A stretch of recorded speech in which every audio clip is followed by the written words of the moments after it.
Interesting challenge is the fact that none of this has been recorded. So I'll stop this and start again. Hey folks, welcome to the Reloved Guitars workshop, and I've just spent 25 minutes, 30 minutes talking through a load of stuff and realised that there's no sound on this unit because I didn't switch the Tascam on. Ooh.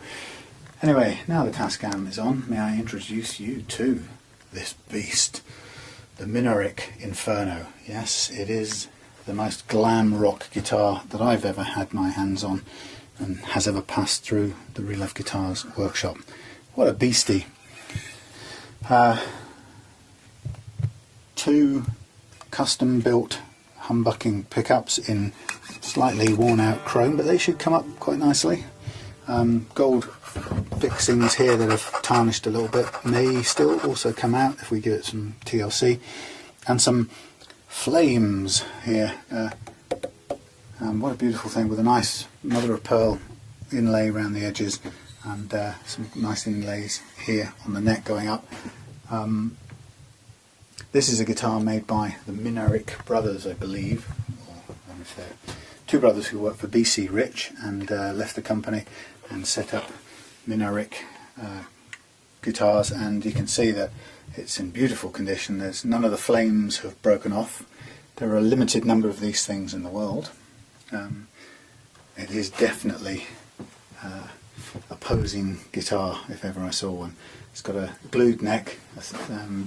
Obviously that's there's nothing you can do to adjust that, but Jay, who owns this guitar, as well as the Gibson counterfeit Les Paul in there, which I've set up the neck on, and I'm in the process of going to be installing some new pickups.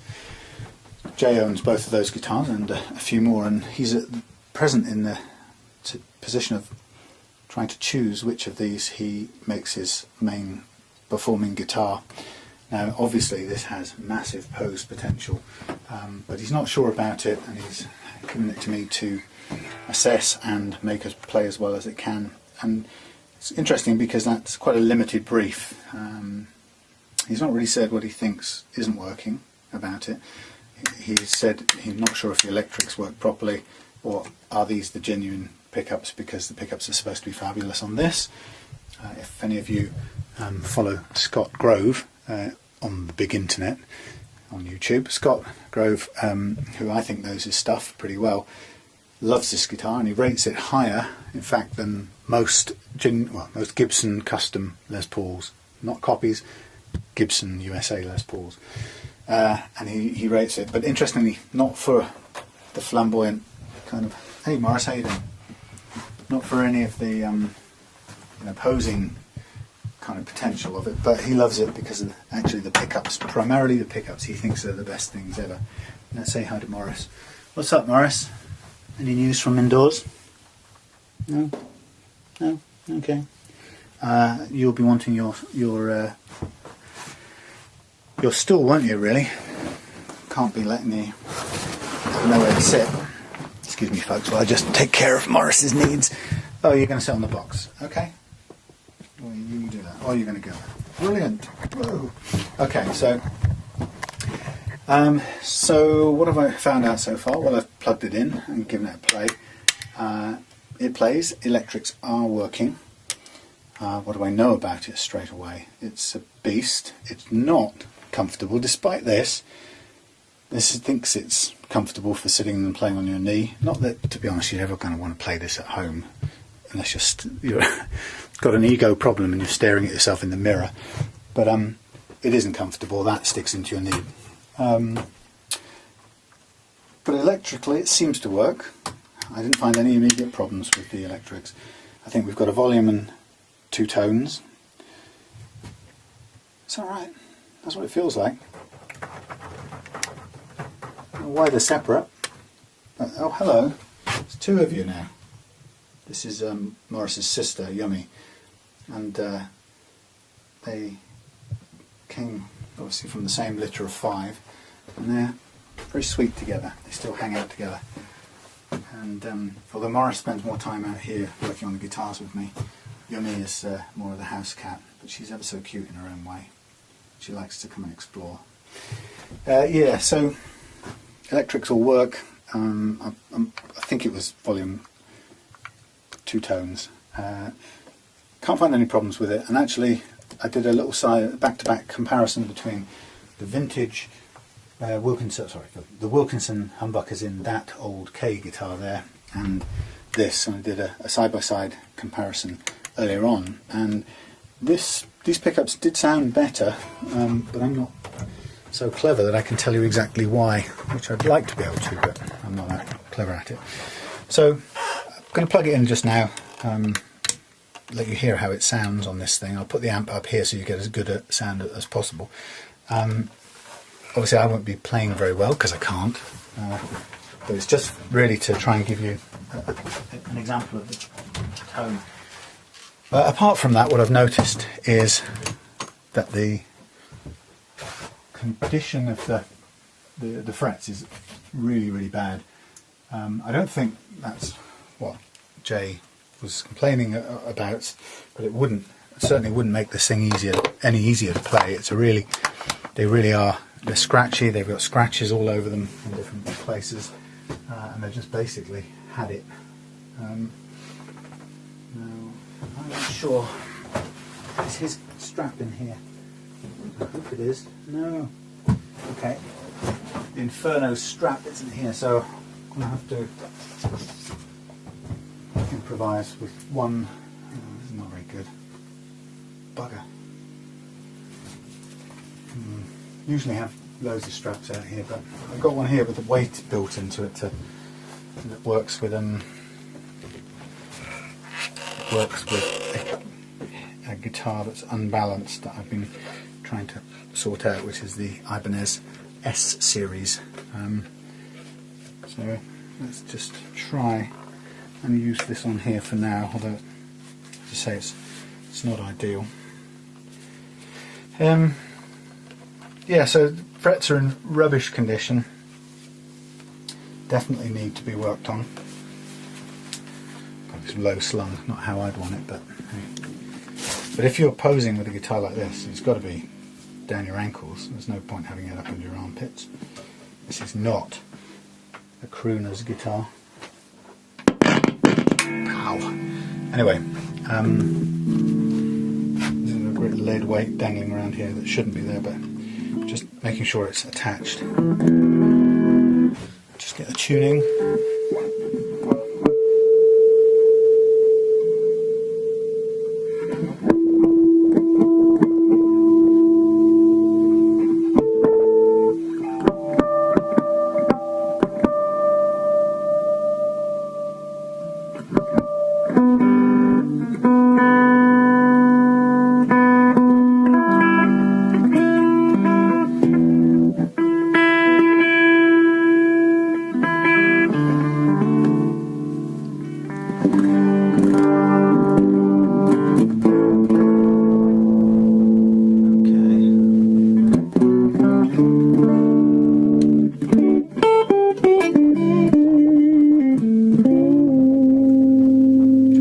We got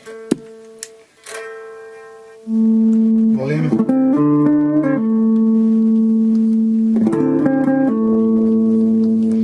and the tone button that doesn't work on that one, tone for the bridge pickup. So volume goes on both pickups, tone, mid. It's interesting. So the mid button is a volume button, the two together. Weird.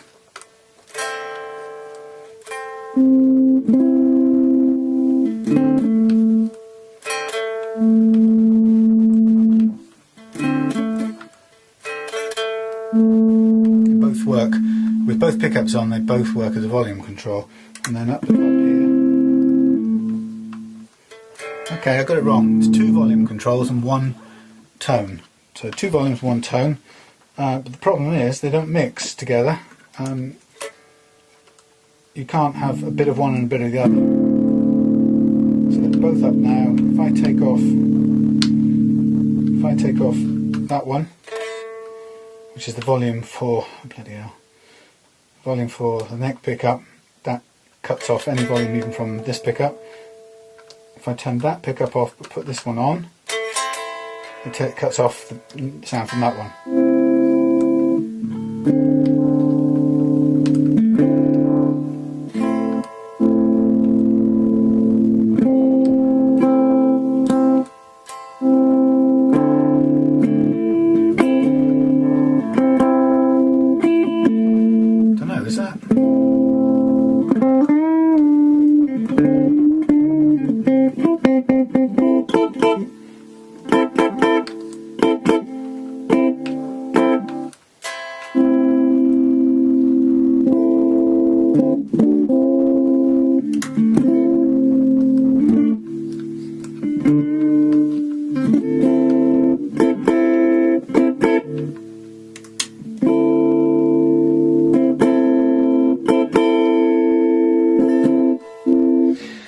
There is a bit of mixing going on here between the two. You can hear it takes one out, but when you go down completely on one of them, it takes the other one out as well, which is a bit weird. So realistically, you'd want all of them on full, and you wouldn't want to be trying to play around with any particular volume control in the middle position, because you're either cutting the other one off altogether, or you're getting a tiny bit of variation. There you are, a little bit of, tiny bit of fade out of one and leaving the other one in, if you get what I mean. But again, this one, taking the volume right off on this one, cuts that one out altogether. I'm not sure how I would work out how to use that. And then you've got back to the single pickup with the tone. Okay, so it could be. I don't know if that's distorting. Anyway, so just trying to keep everything on because that gets too confusing down there. Not a bad sounding pickup. It's not in tune very well because the action is too high here and the frets are really scratchy and the strings are a million years old. But generally speaking, on clean tones, that's not a bad pickup. And then on dirtier tones, both sides of it.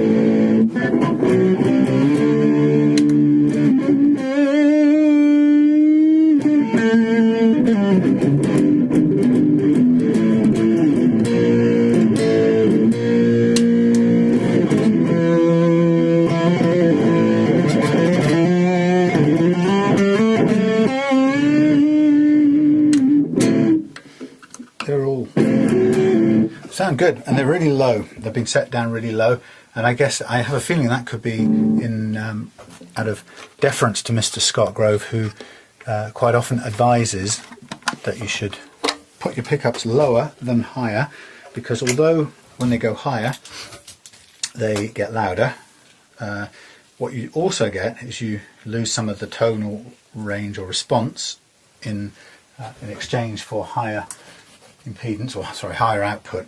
And what you also happens, he has pointed out, which I think is quite logical. Just be very careful when I take this off because it's not a usual thing and I don't want it slamming around everywhere.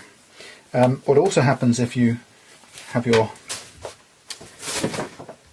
pickups too high is that they effectively drag, the magnets drag on the string vibration, which I guess one way of looking at it is that it will slow down or reduce the amount of sustain, because literally the magnetism will be pulling the string to a stop, whereas if it's further away the string will move more freely for longer. So amazing. So they are set really low. That doesn't seem to be a problem. They sound okay to me. What do I think about them generally? Well, they sounded like they've got some they've got a nice middle mix. The two together in the middle is really nice. It's got real funky potential, which is, I'm not sure that's common for, I've not seen a lot of, or doesn't seem familiar for me in humbucking pickups. But it's got quite a funkadelic potential in the middle, those two. Don't ask me about the wiring for those two, why they work that way and why one pot cancels out the other one. Doesn't make a lot of performance sense to me, but I don't know. Frets are a filthy condition. They really could benefit from being resurfaced. The nut we've got here is somebody's replaced it, and what they've done, a fair play, they've put a decent nut in. Presumably it's a kind of tusk material, it's supposedly self-lubricating, and then they've gone to actually they haven't. Someone in the past has added a bit more lacquer here, presumably when they put another nut in, Luthier or somebody's just kind of covered up that joint. In fact, this one isn't. This is dry, so it's this lacquering happened before this nut. But there's a bit of a build-up here, so you can actually feel it. So we can take that down to a nice smooth finish, and at the same time as covering up the nut to make it part of the joint. But the main thing about this is the slots are too high, and the action over the first fret is a little bit too high. So we can certainly improve how it plays, which is what I'm going to aim to do. We will kiss these revolting old strings a good solid goodbye, because I've had it. And everything about this guitar on the chrome front needs a good clean up. As I go through, I'm going to check the electrics, but apart from that strange wiring setup, which presumably I mean, even if it's, I haven't done enough research to know that whether or not that's the standard configuration on these things. I don't have any reason to believe it, to assume why it shouldn't be standard. It seems like as good as any configuration for something that has 3 knobs instead of 4. But I don't think it makes it terribly usable. But then you've got to have something. The controls have to do something when you're in the middle position. But I think, to me, it would have been simpler. It would have been simpler to have 2 knobs, unless you really could control the balance of the 2 different pickups in that middle position. And actually, I don't think perceptibly or usefully you can. I think there is a degree of blendability, but the problem is where one pot is cancelling out the other. Effectively, they're just, it's killing the other one off, so it doesn't make it terribly usable. Now this, I don't know if you can see, let's spin you around. This setup here, these pieces of hardware, they've got the little Allen key grub screws in here to hold these things on, so that it's kind of convenient, because they're the kind that then won't just fall off as soon as you release the string tension, which many Les Pauls will do. I'm just going to pull off these knobs to begin with, because I'm going to need to get in there with an Allen key, and I need to find out which one it is. And amazingly, there is hardly any room to get in. It's neither of these. And this is, I've got an amazing collection of Allen keys that don't fit anything at the moment. I'm really annoyed. Let's try and find out. Does this one work? Yeah, I managed to end up with a load of stuff that doesn't work. So these are pretty small. That's too big. Let's go to the 1.5, and if it's not 1.5, then I have no idea. I'm going to have to go off on a hunt for something else. Okay, that's just about the right one. It is a 1.5. It shouldn't be too much of a big deal. This should be very standard. So I will do this lying down. Well, I won't lie down, but I'm going to just try and get these off without scratching the finish or anything. So a bit of tweaking and this should come off, and the same on this side.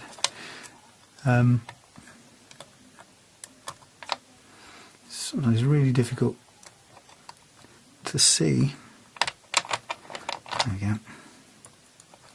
It's even harder to do when you can't spin the whole thing around in one go. You have to do it in little half turns, which is a bit annoying. Anyway, so yeah, I'll go and do it later on. I'll do a little bit of research into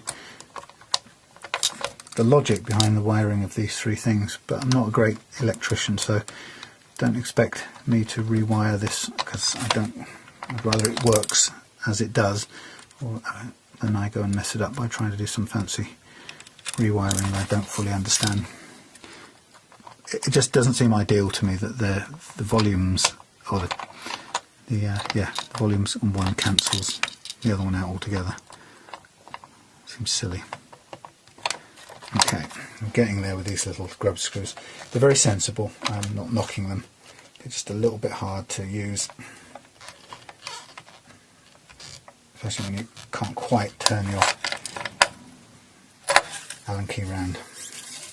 So I can just move that off to one side for a sec, and then the same applies to this thing here.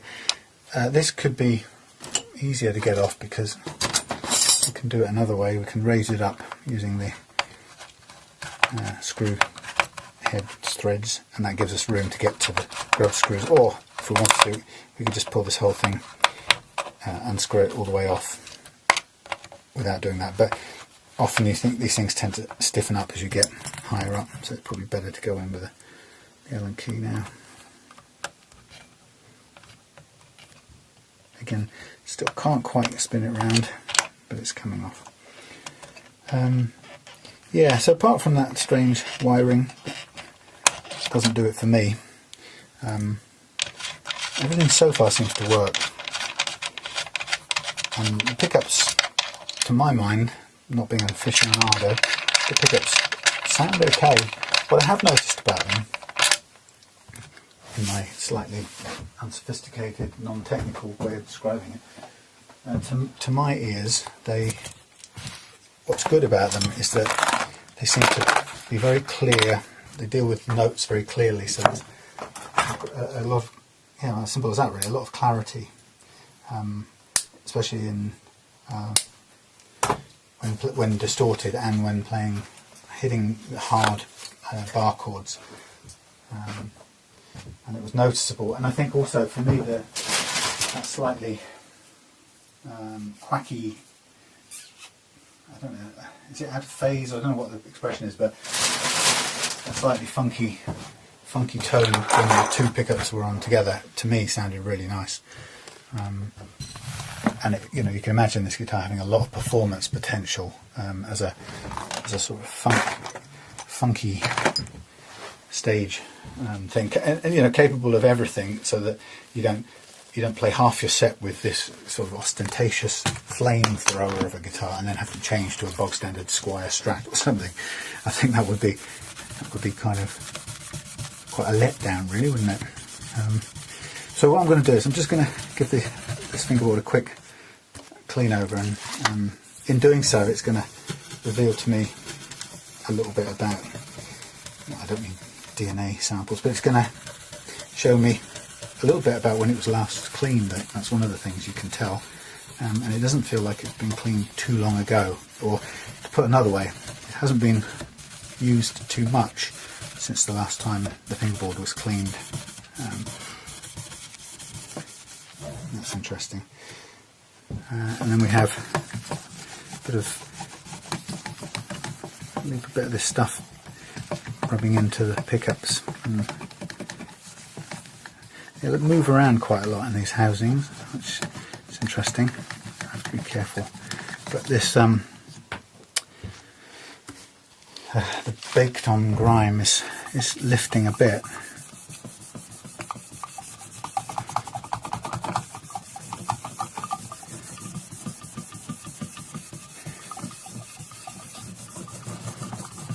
Again, I'll just do an initial clean over now. I'm just really assessing how difficult some of this corrosion will be to lift, but I don't think it's going to be impossible at all. What I know I'm going to do is to redo this neck, and it has got some significant scratches in it here and there. I suppose the first question I've got to ask is the condition of the frets, and I haven't got any batteries to shine some really bright light at the moment, but the frets they're in fairly good condition. They're not hugely high to begin with, but it's not because they're worn out. They're in fairly good nick. Okay, so everything about the tuners looks good. Looking down this end, there's nothing about it that strikes me as being a problem in any way. Don't worry about the goo on the back of here, that's just from doing the front. But yeah, they're all perfectly attached, nicely put in place. Again, could do with just a little clean up with solvent like this, and they won't take much to shine up at all. So I'm not going to worry about those just now, and I'm not going to take them off either, because there's nothing about this area here that needs extra cleaning. The whole headstock area is in good shape. Plastics on the back of this cover over here, which I really, personally, I hate having the plastic on the back. It's like car seats with plastic on it. But let's just have a quick look at what lies under the cover.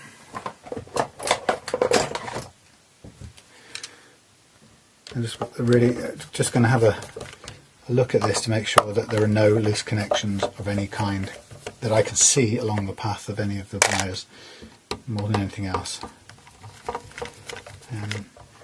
These strap buttons are a little bit loose, which I could do with just checking to make sure they're on properly. I need a blade just to lift this up. Okay. Again, I'm not going to look too deeply now, but I will take a closer look at that later on. This says it's equipped with Tone Pros, and it sends me to tonepros.com, which I can have a look at in a minute. I'm not sure if Tone Pros was referring to the pickups. You'd think it would be, but when I did have a look the other day, it seemed to be referring to more to bridges and chrome bits, so who knows. Okay, so that looks okay just on the surface, but again, nothing sort of spectacularly unusual about this so far. We've got a fairly tidy wiring, fairly spacious cavity here. And we've got a cable tie holding this all together, so somebody's done a nice tidying up. We've got an alpha there, which is interesting. That's we've got a B, and an alpha. And the alpha is, I think, the linear one. Oh, I can't remember now. But they work slightly differently, so that might have something to do with. No, but the alpha's the tone pot, that's right, on this one. So that's okay, that shouldn't be a problem. So that's the tone pot, and those are the two volumes. But it's how they relate to each other that's slightly interesting on here. But again, everything seems to be in place, and there's nothing out of order. So I'm going to worry about that a little bit later, and I guess the first thing to do is to have a look at the state of the neck and see if there's anything straight away that surprises me or jumps out at me. I guess the first thing to do, if this thing will stay up, the stand's working right. Don't know what it looks like over here, but just looking at the neck, once we've got the load of the strings off, what I'm interested in now is saying, okay, what's the profile of the neck right now? Is it straight? Has it got any relief in it? And I'm going to be careful as I move this around because it is non-standard. Is it straight? Has it got relief in it, or is it convex? Is it concave, convex? And there's a tiny bit of concavity on this side, so it's slightly relieved on the treble side. And turn it over. You can see it's quite hard to hold on to. And finding me a surface to look at. Okay, and pretty flat on the other side, so it's not far off what it's optimum shape. Obviously under string load, that's going to more than likely bend, and you'll see some relief come into the neck. I'm going to take the truss rod cover off anyway, because when it comes time to setting the neck, once we put the new strings on, then it's going to, it may well need adjusting, and it's a fairly familiar looking thing. Now I'm going to have a close-up look at this here nut, and actually, you know what, it's just, I think this is just a plastic thing. I don't think this is any fancy material. The thing I don't like about it, mainly, it's the wrong colour for the guitar. So it spoils it. And it is just plastic. Well, yeah. I wonder, let me see if I've got something that's better quality than that. Because it's just a shame that the colour is wrong. Okay, well I've got one here that is a kind of a tusk material, self-lubricating, but it's a bit oldish. I've got one here that's rubbishy, got chips in it. How about that one? That one, the right colour, but again it's pretty plasticky. It's no better really than that one. Although it just looks better, to be honest. What have we got here? I'm just looking to see if I've got a bone one anywhere. I've got another plastic one here. Again, is the right colour for it. So a bit of options. Or there's a brass one which actually is considerably more in keeping with the rest of the hardware on this thing. There's a gold finish. So the question is, which of these do I think is the best way to go? That one's got a little bit of damage on it, but it's the best of the plastic ones. The one we've got in there, which I don't think is much good. Don't know how well it's been glued in, but not a great. I mean, I don't suppose it's going to be any problem, and we can cut the slots a bit better. It's just the material's not brilliant. Then we've got one here that could produce a lot better sustain and be quite hard wearing. Then we got a plastic one that's a bit of colour, but again would need some work. So I'll have to come to a decision. Also partly based on that's not thick enough, so that doesn't fit really. This has the thickness and the height that would work, but it would need some sculpting. And that has the width and the height, and that would need a little bit of, that would need some work filing down as well. So it's one of those two if we're going to change it. The rest of this away.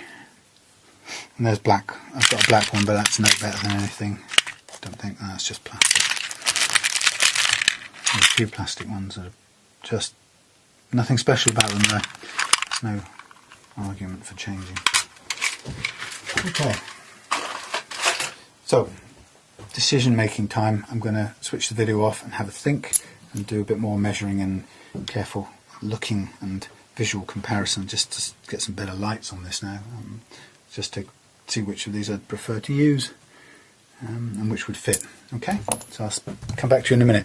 Also, what I'm going to do is I'm going to mask off the neck and get this ready for checking the frets, preparatory to leveling them and then resurfacing them and polishing them. Okay, because that's definitely going to happen to this guitar, because it will make it play a hell of a lot better than it currently does. So I'll come back when I'm in the middle of that process. Hey, back again. Firing away on this Minarik thing. And, where am I? Well, I've just replaced the nut on this with a really nice brass nut. I don't know if you can see it there, but nice, beautifully fitting brass nut, and this is going to give us a better sustain, and it suits better than the white thing that's come off, so that's nice. Okay, so what I'm going to do now with this guitar is what I'm also going to do. Sorry, this is not a brilliant position. I haven't quite got my camera angles worked out, but let's try this. I'll try and keep the wires out of the way. Yeah, so what I'm going to do with this one is just now to get it ready for the neck treatment. Having said that it's pretty much level as it is, I can kind of have a look at it and see how level the frets are. They're not bad actually, just a quick assessment, but while they're not bad in terms of level, they are pretty lousy condition in terms of scratches and rust. So the game here then is to take masking tape. I'm going to put masking tape onto this guitar fretboard and work my way all the way down and get it masked off so that we can do the work on it. And I've got this to do to two other necks as well as this one, so I'm probably going to go into full-on, what do we call it, masking tape frenzy at this point, and it's going to see me doing nothing but cutting bits of masking tape for the next hour or so. But that's the price you've got to pay, because if you're going to take care of this, the fingerboard, which is the place where you interact with your guitar in the kind of broadest sense of it, you've got to get it right. And so this is all about protecting it so that whatever we do to the frets isn't going to have any negative effect on the fingerboard. And so, as you can probably see straight away, there's a certain amount of this that we can mask off using single thickness of the masking tape, and I'm stretching this one just to get it in. But obviously beyond that I'm going to need to cut some smaller pieces, and I have used a board for that. It's usually this one here because it's thinner and more portable. Oh, hi Morris. Yeah, you stay there, that's a good place. So I'm going to mask all of this off, and then to do it I'm going to need to cut tape in careful bits. And unlike other guitars, with this Minarik thing, I can't put it on a stand because it doesn't stand on anything because of the bizarre infernal flames coming out the back. So it means it's got to stay on the bench the whole time or lie down on its box, which has to then also be lying on the floor, which means I'm out of room down here. So it's a bit tricky. So I'm going to try and work around it so it doesn't have to come off the work surface. So just to give you an idea of what I do, I'm going to take tape onto this board that I use again and again. I'm just going to make sure I'm going to put 4 lengths of masking tape down here, and I'm going to cut 2 of them into 2, or cut it half width. I'm going to cut the other 2 into thirds width. Now that should give me enough. On top of what I put on here already, that should take care of a whole neck worth of frets. And I've just run out of space there, but I should just get in there So for this I need a decent sharp blade, and I need a ruler, and ideally I would be kind of out of the way with the guitar on a stand, but no choice right now. So just cutting the ragged ends off. Why? Because I'm slightly OCD probably, I don't know. Bollocks. Excuse me. Okay. So this is sort of fairly standard stuff. I mean, it's very mundane stuff, but it's really important to get it right. And of course, this is no respecter of the bizarre and wonderful pedigree of this creature. All I'm doing here is what I'm going to be doing on any number of necks that I'm trying to refresh, or level the frets and refresh the fingerboard. So it's just part of that overall process. But I guess it works because the basic principles are the same on a budget Strat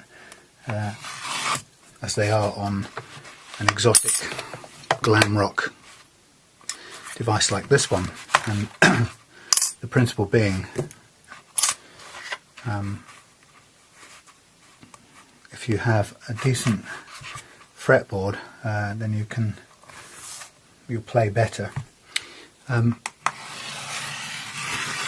I guess it's worth explaining while I'm doing this that if you haven't, I'm assuming for a moment you haven't watched any of the other videos, but because I say the same thing again and again.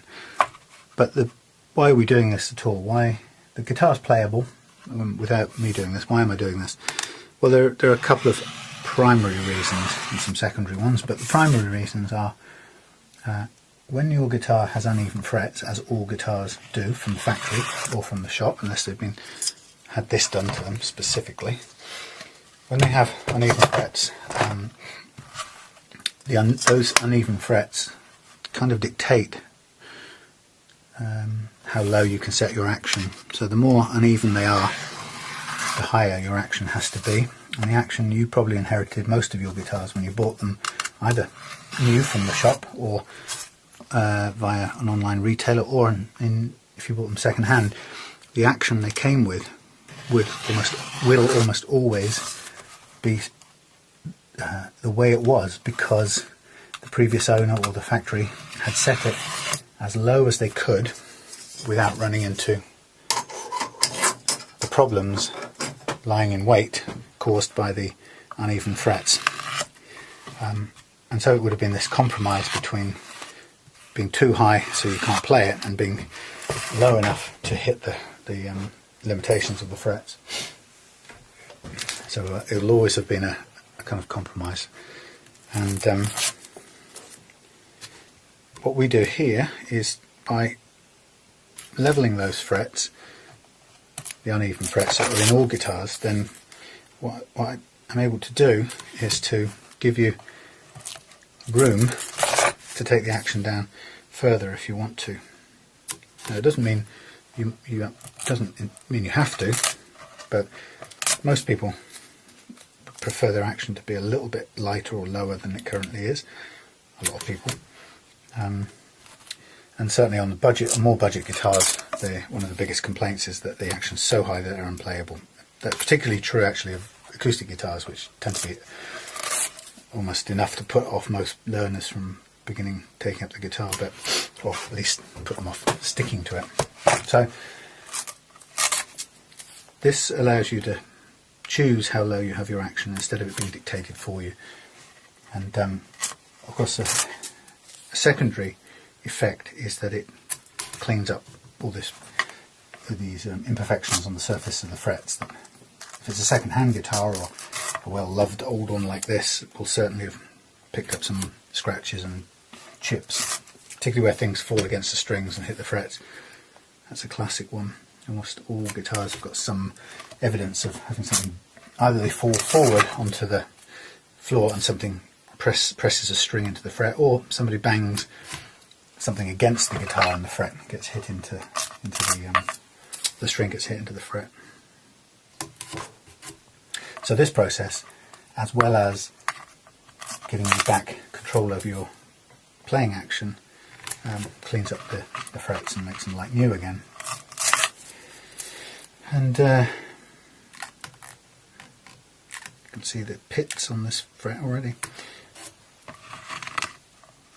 Now of course there's a limitation in this, is this guitar is very well played and it's kind of worn out, then you're going to find it impossible to do a fret leveling on older worn frets, and at that point you have to consider whether it's time to refret the guitar completely if you want to get more playing life out of it, because a guitar with the frets that are too low,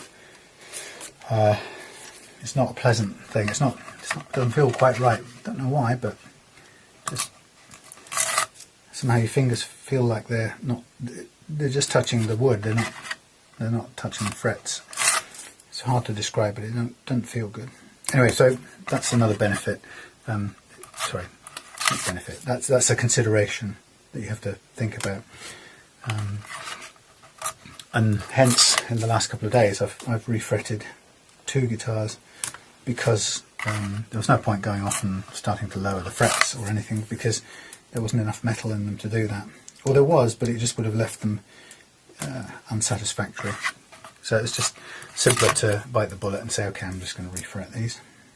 And that way, you know, if you're selling a guitar, you can legitimately advertise it as freshly refretted, and it's got lots of years of playing life left in it, which is pretty attractive if somebody's looking for a budget guitar that's going to last a long time.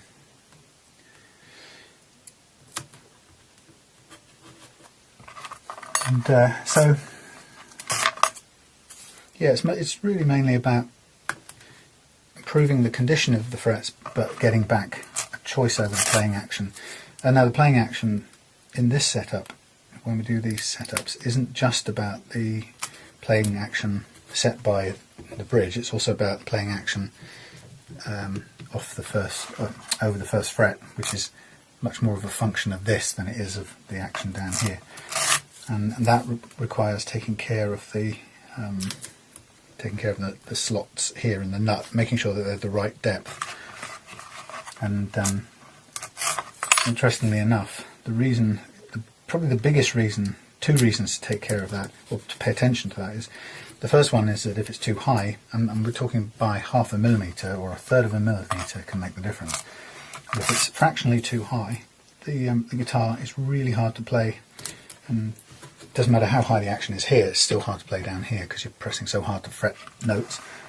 And then the next thing is, if you're having to press too hard down there to fret the notes, then what happens is the notes tend to go sharp, which means you can tune all the strings perfectly open, and then when you fret open, so-called open chords down here, suddenly they sound like you've got a handful of not quite tuned notes rattling off each other, and it sounds awful.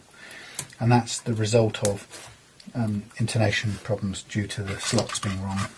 So that's a really, really important reason why we take care of the action down this end. But that action doesn't have anything to do with the condition of the frets. You could set that right irrespective of what the frets are like. But obviously we do the playing action, which is limited by the fret condition, and then the nut action, which is independent of that but critical for getting the guitar intonated correctly and also playing easily. That's the main thing. Okay, so you can see that on this guitar I've got all the fingerboard covered up.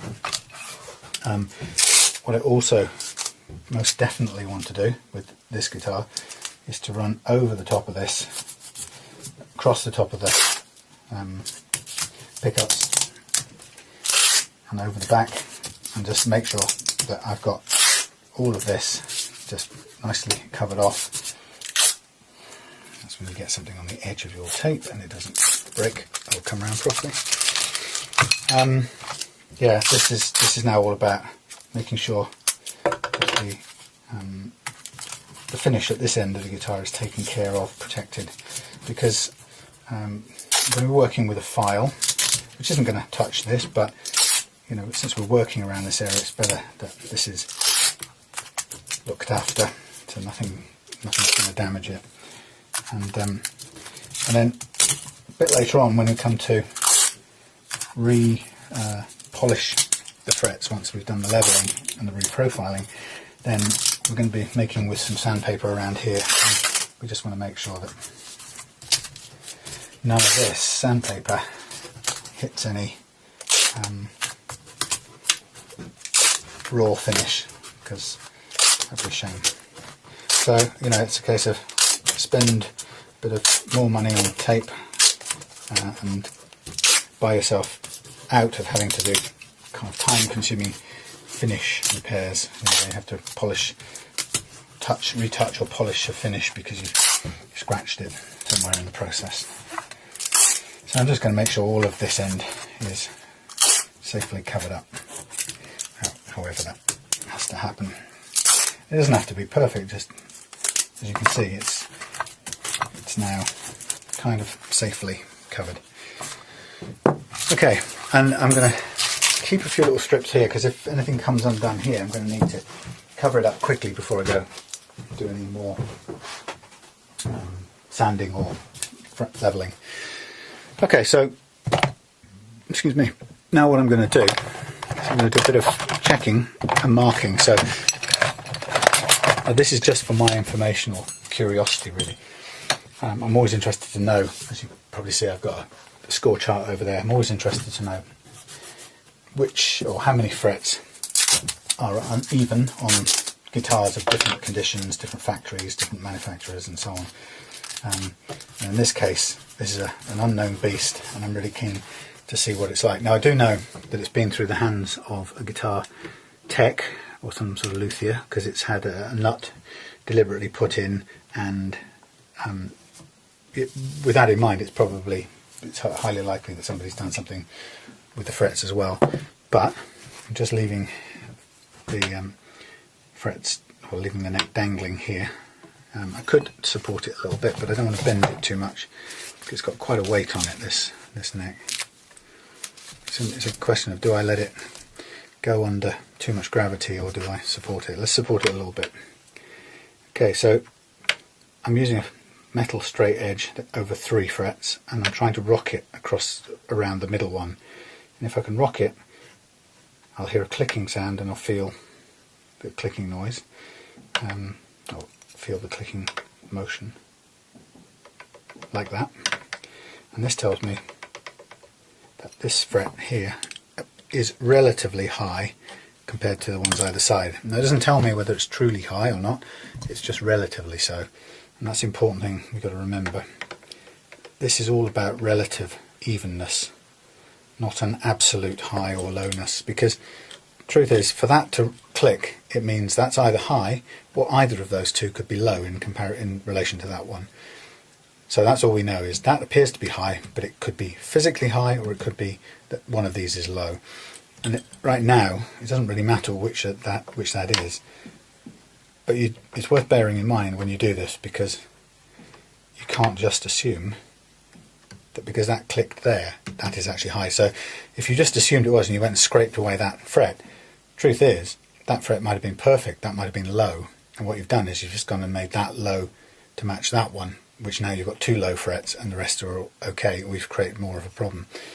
So you've got to be, it is worth bearing in mind that this is only relative, and it's not there's no absolute measure in this.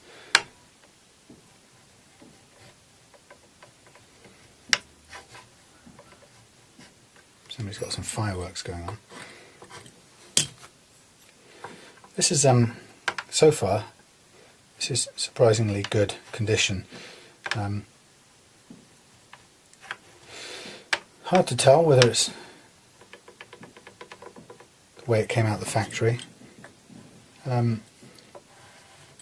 When you think about the process of putting frets in to a neck, it's not at all any surprise that they are, once you've finished, you've got a bunch of frets with microscopically different heights, because it's not an exact science. I'd be more surprised to find a guitar that had all the frets level coming out of a factory. I mean, I'd be pleased to find it, but I would be more surprised. It's very unusual. And this one isn't perfect, so what am I thinking? Well, did it come out of the factory as good as this? Probably not, you know, unless the guitar was fret leveled immediately after manufacture. That's a possibility. And if I was making guitars for sale, I would certainly be doing that. In fact, in a way, that's what I am doing, because I've got two necks that I've just put frets into, and the first thing I'm going to do before I even put those necks back on the guitar, these are quite uneven. It's quite significantly uneven, these few here, but anyway, yeah, the first thing I'm going to do is level those frets, because I want to start out with a perfectly flat level fretboard. Okay, so what we can see is we've got, I think it's 24 frets on here, 2, 4, 6, 8, 10, 12, 14, 16, 18, 20, 22. No, why did I think 24? 22 frets, of which we can check 20. We can't check the first and the last one. So we're counting out 20, which is easy. We've got 1, 2, 3, 4, 5, 6, 7, 8, 9. 9 out of 20, 9 out of 20, which is 45%.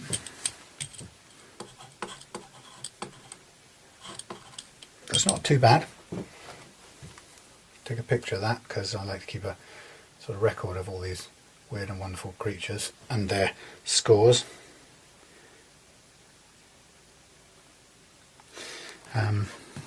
Right, now here's the next step of the process, and first of all what I do is I cover the top of each of these frets with a marker pen, and the marker pen its purpose is to act as a guide, so I can see where my fret file, my leveling file, has touched the top of the fret. I've cut the metal basically.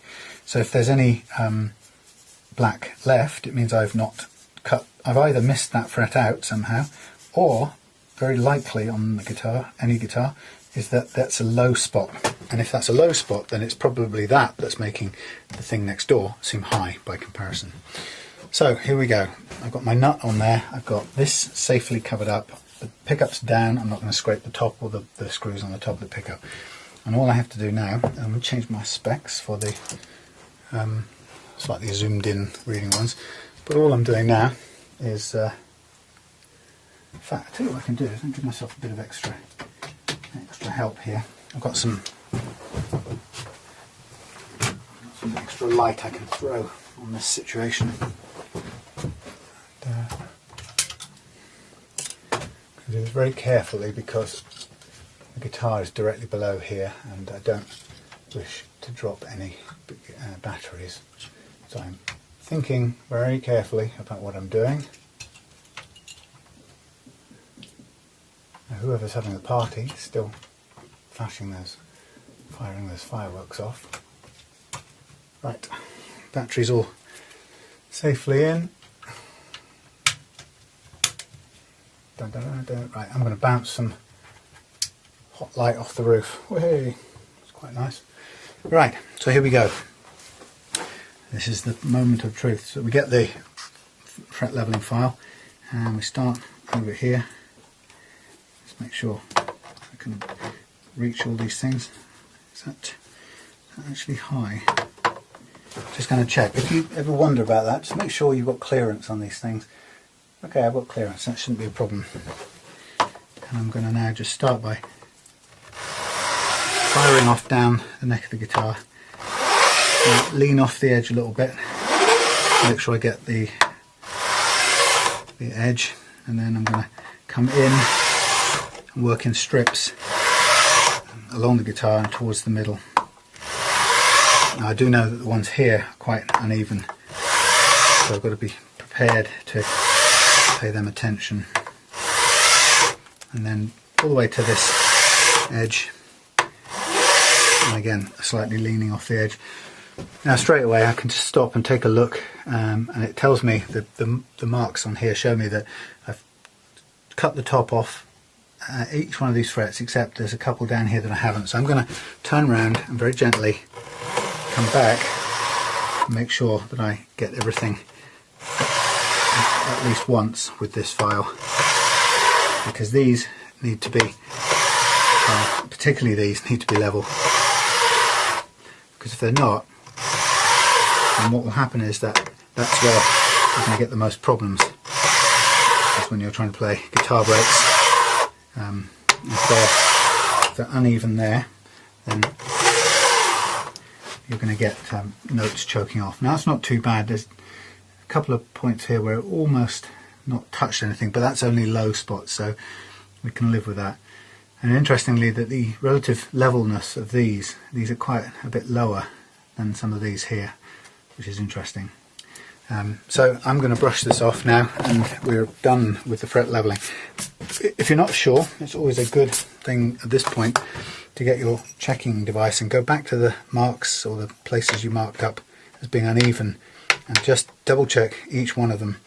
If you want to be really double safe and sure, make sure that every single one of them no longer has uneven, no more clicking.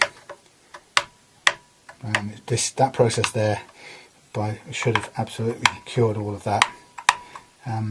Occasionally, where the original unevenness was quite extreme, you'll come back after having done the first run and you'll find there's still a little room for clicking. In this case it's fine, we're all done.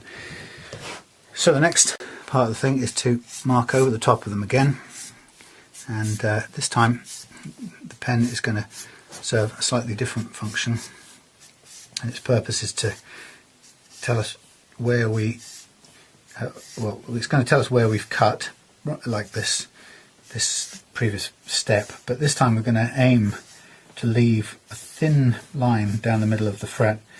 And the reason we want to leave the thin line, black line of marker pen down the top of the fret in the middle, is because at the moment we've got now, each fret has got a flat spot on it, and the flat spot is rough, which we don't want, but it's also it messes up the intonation. And we're going to take a concave diamond file, and we're going to use that file to just reshape this flat fret into a more rounded fret, and we're going to do it until we've left just the thinnest possible line of black down the middle. And if I start with this fret, you won't be able to see it from that angle, but beginning, I'm frightened this is going to fall over any minute.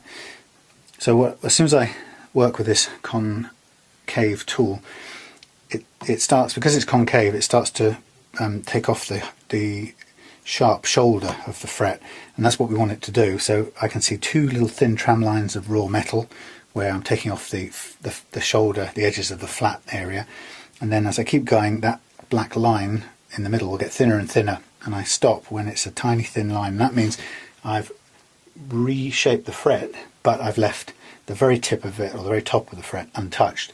And if I do that for all of these down here, then what I know is they're all reshaped, but I haven't touched the top of any of them. And if I haven't touched the top of any of them, the one thing I know is that then they're all still level. Okay, so that's what this tool allows me to do, and it doesn't need much force. This is just about letting the diamond coating do its cutting work, and you can just basically cut away until we're left with a little black dot mark. It doesn't have to be continuous. Sometimes you go down and take a bit of the top off, but by and large we want to leave as thin and as perfect a black line down the middle of the fret as possible. And as I say, that will tell us we're reshaped, reprofiled is the expression, but we haven't lowered it. And we can move on to the next one, and so on and so on. It shouldn't take too long to do.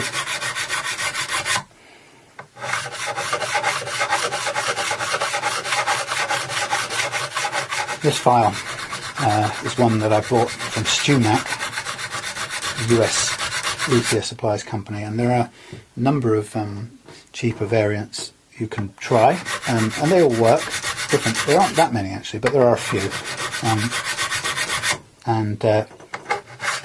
I began doing this with just a little triangular file, which I'll show you now. Looks like that. And that file is, you can do the same job and stop and leave a black line down the middle. And that was more time consuming. In a funny way, it was a little bit more accurate because obviously you can be a little bit more precise with it.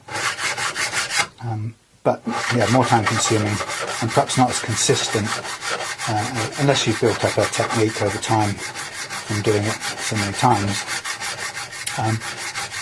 But that file cost about £8, so if you're starting out doing this, it's not prohibitively expensive. But eventually, there comes a time where if you're doing this day in, day out, it starts to make sense that you might consider having buying yourself a file that does it a little quicker, a bit more uniformly, like this one. And that's not cheap. You're paying sort of £70 or £70 or somewhere there, about £50 to £70. But this will last for a very long time, and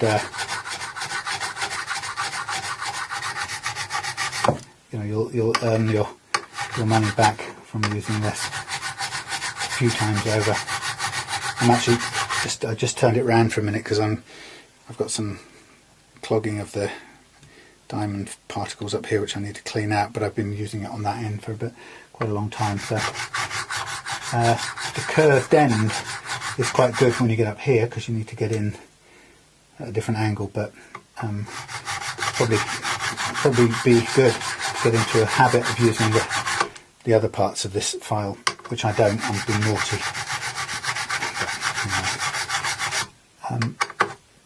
Oops, now I've pulled the masking tape away. So my rule is, without any question, I stop, and if I need to pull that back, but I'll go on replace the masking tape over the top of there, because I'm not going to damage, under any circumstances I'm not going to damage this fingerboard under here. That's it's kind of sacrosanct.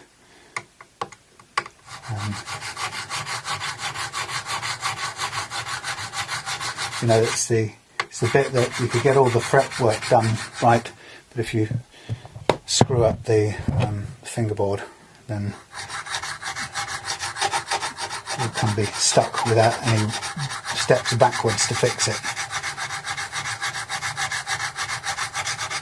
I mean, in a sense, if I were to seriously knacker somebody's fretboard, then I do have the option personally to I could go and if I needed to, I could refret the whole guitar after sanding and reprofiling the fretboard to get out any dents or any real screw-ups I made.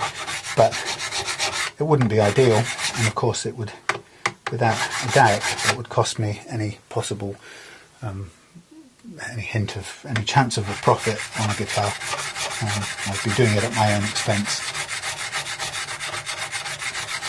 But there are, in extreme times, there's some extreme solutions you could take. But far better not to require them. So you can see that this end of the guitar, this is where having the curve on the file, it's called an offset diamond crowning file, but having this curve allows me to clear the arms or the wings or the horns of the guitar nicely, so I don't have any knuckle dragging or problems at all.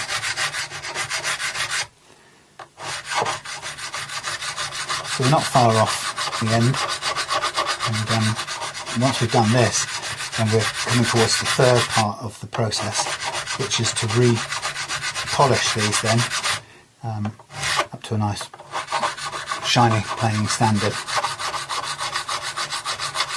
And given the condition these frets were in before, that's going to feel incredibly different, because they really were old and nasty.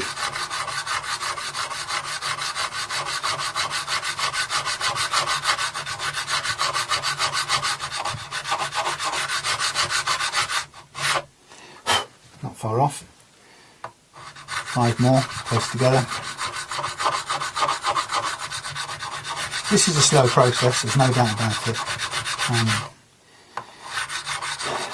I do a bit of talking usually when I'm exploring the guitar in the lead up to this part of the process, but alone this will take anything up to an hour and a half to do.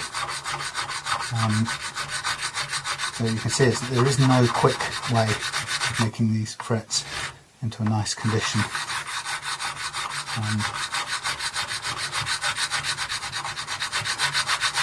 And you know, if you're going to take up doing any of this, you've got to be ready for it taking some time. It's interesting, somebody on YouTube, one of my videos, sent me a link to a Stu Mac video with the legendary Dan Erlewine, however he pronounces his name, Erlewine. Anyway, Dan was his video is something like how to do a lightning fast fret cleaning job or fret leveling job or something like that. And of course it was lightning fast. One of the reasons it was lightning fast is because the whole thing was just a couple of tiny little clips from the whole job, so bound to be lightning fast. And then the other reason is that he didn't really do the full process that I'm doing here. So he did a bit of leveling with a sandpaper and a radius bar or a flat surface. He did a bit of light leveling with sandpaper, not with a big rasping file like I've got. And then he didn't reprofile. He just did a very tiny little bit of reprofiling work for each fret, very, very loosely, very crudely. And then he just polished it over with some, I think it was, I can't remember, he put one of these little single fret protectors on, and just rubbed it over each fret quickly with something, and he whizzed up there. And of course each bit of that was edited as well. So yeah, no wonder it took 3 minutes. But this process takes an hour and a half. Plus the fact that I'm busy explaining it as well, but just by the by. Okay, so we've done 2 stages done. We now got the the next stages, and these are, put very simply, this is where we this is where we polish these frets to get them back into a nice playing condition. And to do that, we're going to need 2 different grades of paper. I won't throw that away because I'm going to need that. 2 different grades of paper. I'm going to start with 240 to begin with, and then I'm going to move to 600. And after that,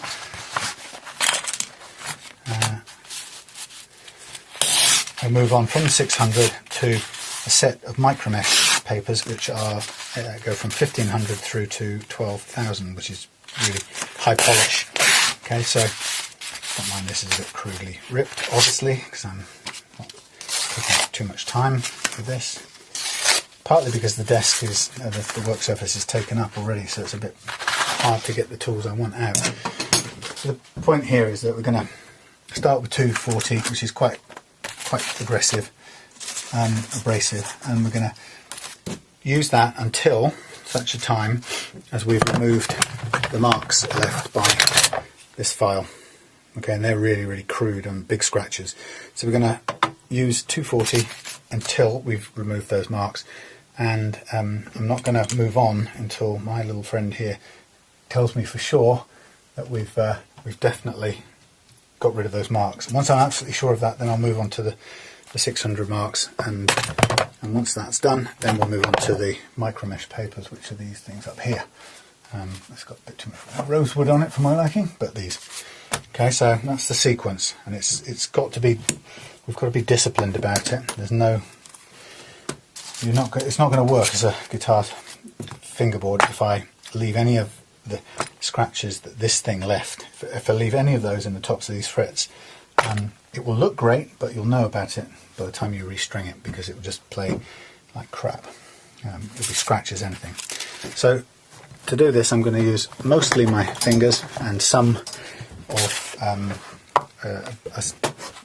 thingy block, foam block. So to begin with my fingers, I'm just going to literally run up and down the neck, pressing downwards And the reason I'm pressing downwards is I want my fingers to go up and over the frets so that they kind of follow the curve of the frets rather than flatten them anymore, because we've already got a flat spot here.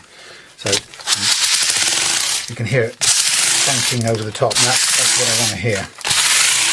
And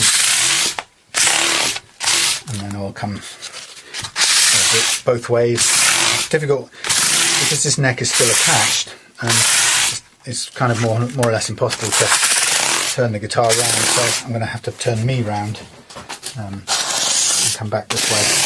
The thing you've got to remember while you're doing this is that this paper, you can see by the way why I've covered this up, because there's always a risk that the paper will touch the finish. But the important thing when you're doing this is this paper is quite capable of taking down the frets to a lower level, and you don't want to do that because you've just leveled them. So it's really critical at this stage to make sure that you do the same amount of work wherever you use the paper. You do the same all over the neck, so that no frets get more or less than any others. Got to give them, so if they are being taken down on a level, which they are a little bit, you're taking them down by the same amount. You might have noticed then I just covered the nut, because it's nice brass finish. There's no point just scratching the hell out of it for no good reason. So just working away with this 240 paper, trying to concentrate on making sure I get the end ones, because they always get left out, and just working my way all the way along the neck to get rid of the gouges on the top left by that fret leveling file. Now I'm going to change sides and come the other way again, and just hoping that, or trying to make sure that I do the same amount of work on all the frets, as much on each as any other. Now I'm spending a bit more time at this end because I know that just naturally these get left out, the front, the beginning and end. The reason I know that is because when we come to check and see if there are any marks, the scratches still on here, it's almost inevitably going to be here and here that they are. So I'll go straight on to the second piece without even doing a visual check, because my experience shows me that it takes at least 2 pieces of this paper to remove those marks. And it's those marks that will get in the way of this playing well. So again, I'm going to turn around, come the other way.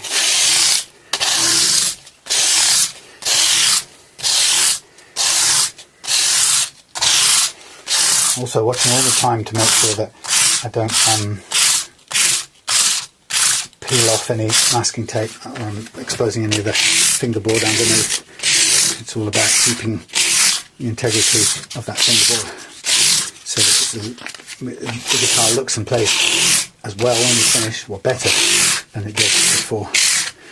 You don't want to scrape the hell out of the fingerboard.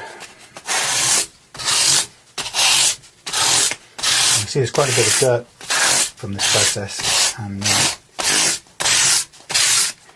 usually you have to give the guitar a clean afterwards with naphtha or lighter fluid. It's perfectly natural to have to do that.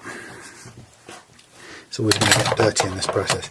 Now this is tricky on this guitar. I just want to brush off the dust, and I'd rather do it as low down in the shed as possible because it's probably pretty unpleasant for the lungs. Right, now here's the interesting part. This is where we've got to get the magnifying glass out and get as much light. I'm going to throw some light down on this for a minute because I really need to be sure of this. So I'm going to drop this in a second, save you from being dazzled. Okay, so here I go with my magnifying glass. Now the rule I have is if I find any of those scratches on here, the scratches from the fret leveling file, I carry on with another piece of 240. If I don't, then I can move to the 600 grit, and I've got to be pretty ruthlessly rigorous about this, because leaving some of those scratches behind will spoil the whole thing. What do they look like? Well, they look like longitudinal gouges on the top of here, on top of these frets, and they often show up as little dark potholes.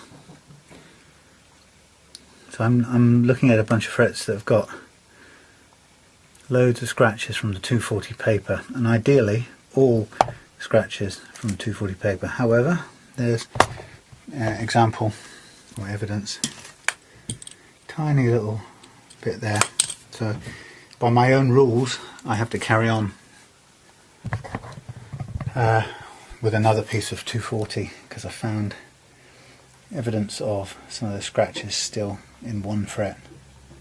And if it's in one fret, in fact it's just another one there, two. If it's in two frets, then there'll be some more, which means I'm not quite there, but I'm not too far off.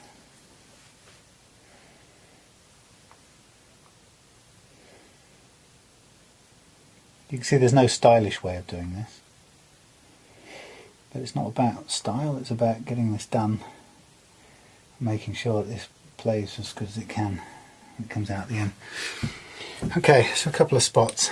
It won't take long to sort out. So I know that I've got one more set of things to do. Let's rebounce this light so we don't have too much overkill. Right. And I know that I'm looking at a couple of spots there and one there. So this won't now take too much to do this. I'll just put a little bit of extra attention in the middle there, and a little bit on the end.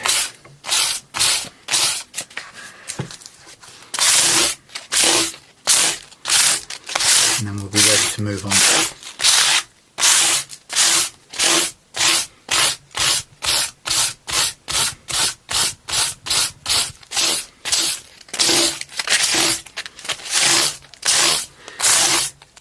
Now with the 600 paper, which I'm now going to switch to, I can use the block. It works quite well. So just wrap it around the block, and here I go. It's going to get noisier, but it speeds up the process now. So I've moved from 240 up to 600 because I'm confident that all those longitudinal scratches are gone, and now it's a case of progressively refining the scratches until we're down to polish process. Again, you can see I'm still coming down from above, trying to get retain as much of the up and down movement as possible. Just helps me to reprofile that thing instead of flattening it off, which is what I don't need to do. And then just every now and then change the paper over.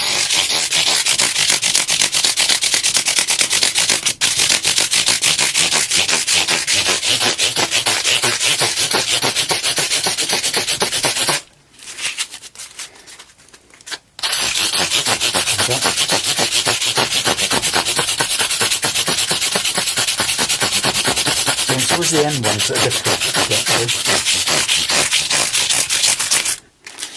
I'm going to change paper. And with this, I've got to get to the end of this process, and once we've done the micro mesh papers, these frets will look pretty shiny, but we might just finish off on this guitar with a quick once over with the Dremel and a polishing mop and some green polishing compound to get the absolute final mirror shine onto these frets, make them as good as they can possibly be.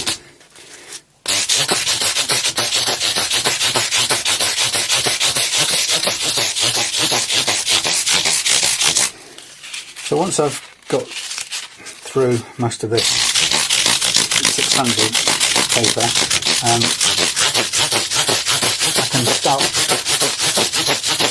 relaxing a little bit about the need to go up and down, and I can start concentrating on the like the very top surface, and now I'm going to do a third piece of this, and I'm going to really use it to, as much as I can now, let the top surface as smooth as it possibly can be before I move on.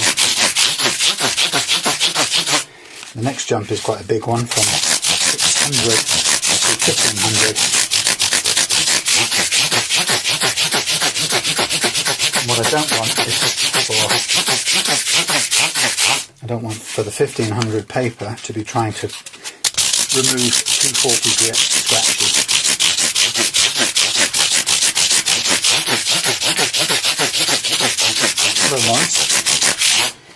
Okay, so there's my 240s done, and I'm not going to need to look at this with the microscope, no, the magnifying glass, because I know now this is starting to get really fine. Now I can switch straight to my micromesh set, which is a fairly brisk process now of going through all of these, and the only one I'm going to stay on for a fair while is this 1500, because we're going from 600 to 1500, which is a big step. So I'll give this a couple of minutes.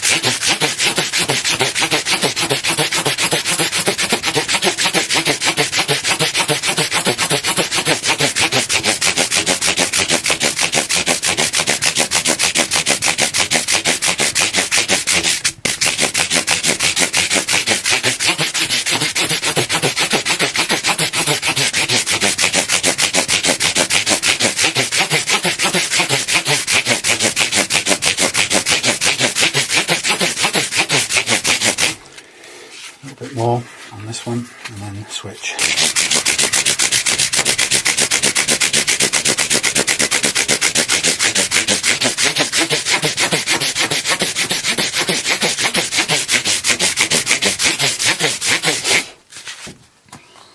Okay, and it will just start to shine now. We go finer and finer in smallish increments. This is 18.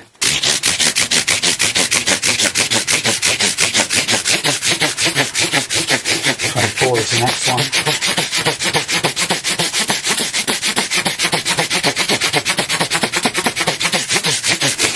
And as we go further through the set of papers, obviously what's true is that the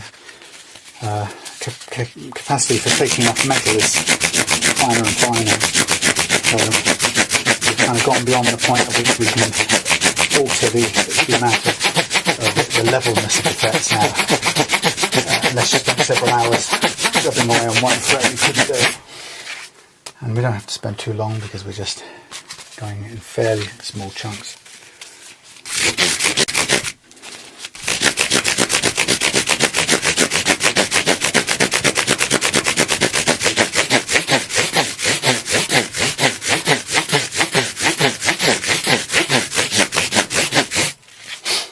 You can see how much grime builds up on the fretboard, or on the paper.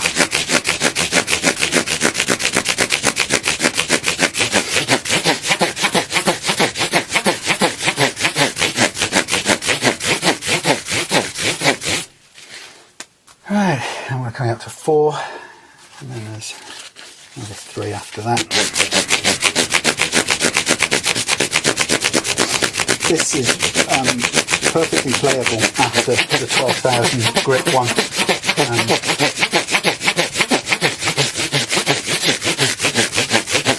The Dremel stage would just put an extra bit of shine on it. But this is in good shape. So it goes now 6,000 here, followed by 8, and then 12 is the last one.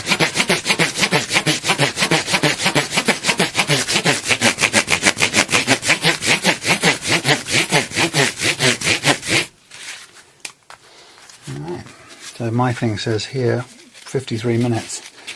I think we've gone continuously through that, so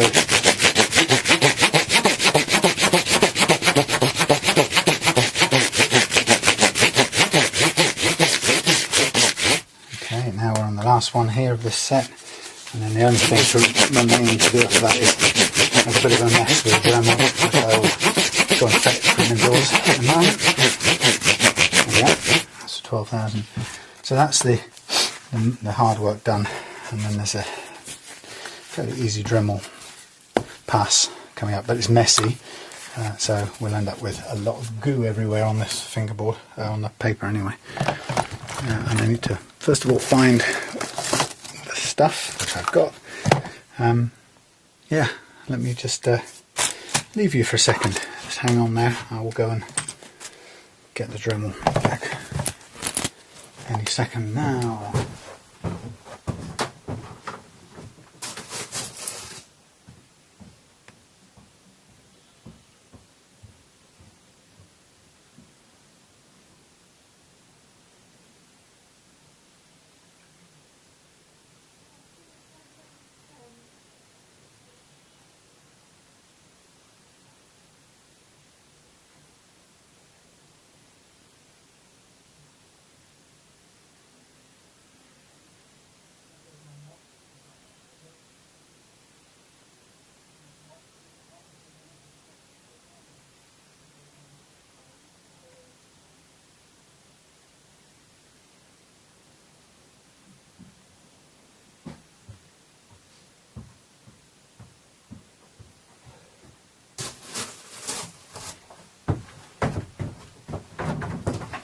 Right, back again. I've got the Dremel, but I'm missing a mop, so it might take me a minute to find it, so bear with me.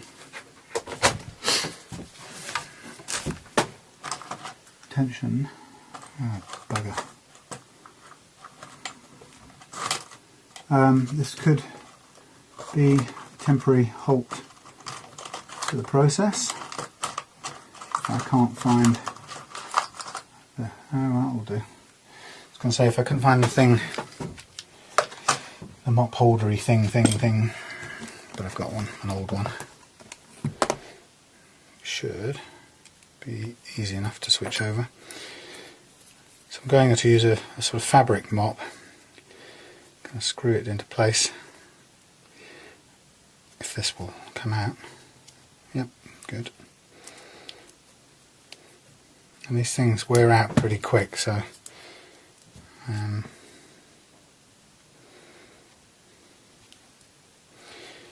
we'll see how long we get out of this one. Usually get 2 or 3 guitars out of a single one, but not much more, I have to say. Right, lock it in. I'm going to leave as much of the shaft of the thing sticking out, because I want clearance if I can get it. I don't want the chuck, I want the chuck as far away at any point from the frets as I can possibly get. And that's a really important thing if you're going to use a Dremel on guitar frets, is you've got to keep the chuck away from the frets. And that will mean 2 hands. That's about the only piece of advice I will give you. If you're going to use a Dremel at all, use 2 hands. So there's going to be loads of bits of chuck out loads of bits of fabric. Here we go. 2 hands.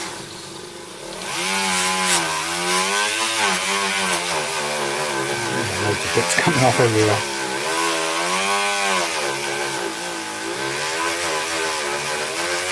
Nice polish finish. And the other thing about Dremel is it's always going to want to pull itself over the top. It's quite... whoops, that's fired it all into my hair, or into what's left of my hair. Right. Yeah, so the Dremel's always going to want to pull and run away, so you've got to be really on the case with 2 hands. Even with 2 hands, it's not going to guarantee that it doesn't snatch over the edge. And if it snatches and goes over the edge, what it's going to do is it's going to bang the chuck onto the next fret at some point. Sod's law says it will always do that.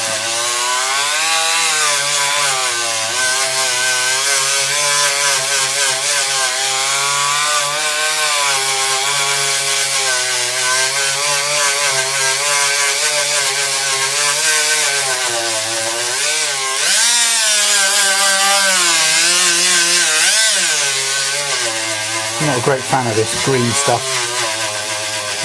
First of all, it spits it off as soon as you put it on, and it seems impossible to impregnate the mop with it very well.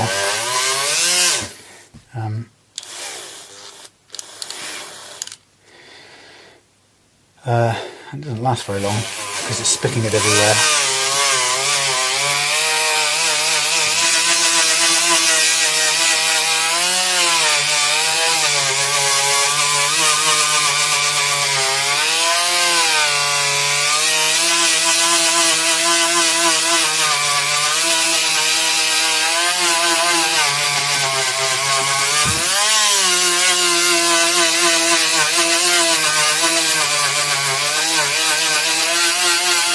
So I'm using it at an angle, which is one way of trying to make sure that it doesn't have any chance of this chuck hitting the frets, one way, but also continuing to hold it with two hands to be sure that.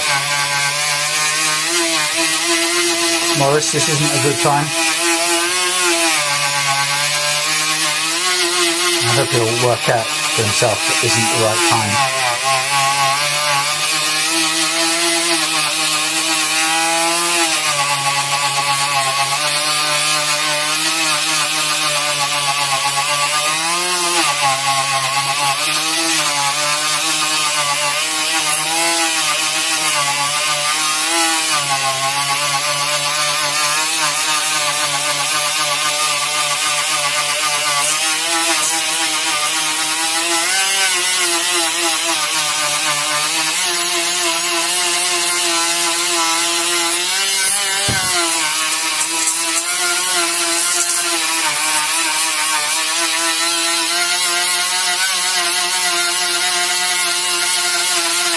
Okay, now I'm going to come backwards along all of them to make sure that they're all shining.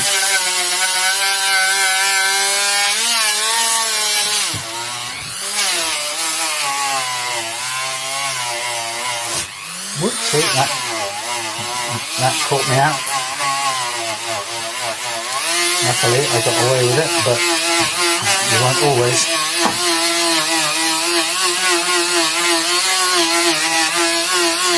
Okay, nearly there.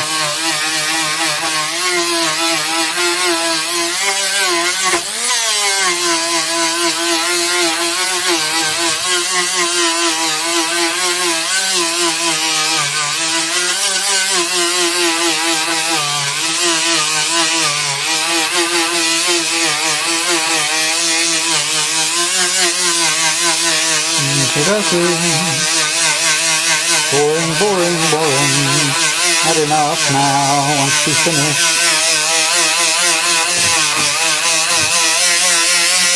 You are almost there.